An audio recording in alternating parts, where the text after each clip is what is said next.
Hello everyone, welcome to Death Store. My name is Death. Today we're going to be reviewing the 5th Hellsing OVA.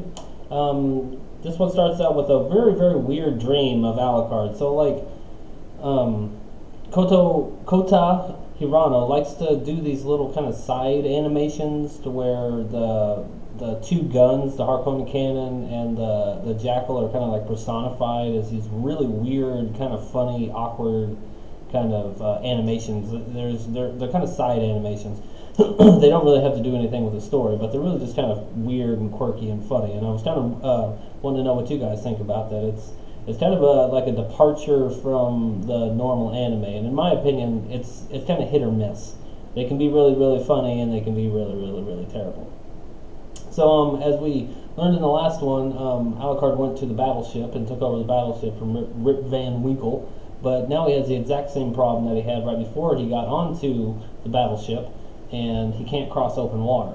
So holy crap, what are we going to do? We don't have Alucard around to save our butts this time. So, and this is perfect time. This is actually part of the Major's plan to get him out of London and England, and the Major times this to actually land his whole entire army in the city of London and just wreak absolute and crazy havoc. So the last episode, during the Major's monologue, we learned that part of his plan was to start an eternal war. He wants a war that starts other wars. Like, he wants just a continual, constant war.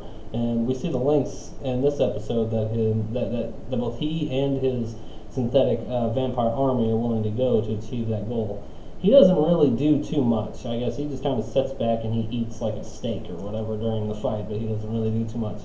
And this is what he wants for the entire world. This is kind of just like a microcosm of kind of his plan for what he wants the entire world to be all of the time. We get a little bit of everything in this episode. The atrocities of the Major and his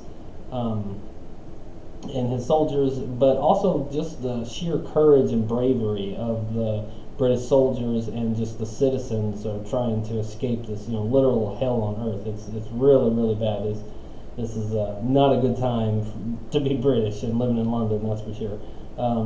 This OVA ends with Sir Integra trying to get from a military outpost back to her estate while the entire city of London is obviously under besiege.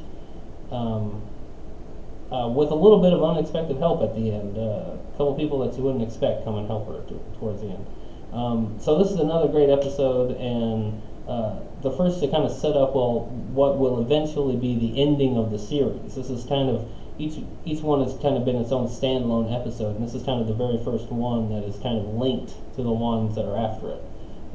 Which is kind of cool too. It's kind of like a setup episode a little bit, but with action. I think it's a setup done right, in my opinion.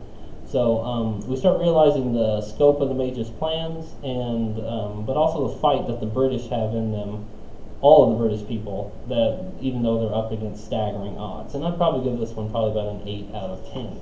So as always, guys, thank you very, very much for watching. Please leave a like, rating, subscribe. If you have a comment on this video, please leave one. And if you have any other animes you'd like me to review, please leave it down in the comments. So, and like always, thanks very much for watching.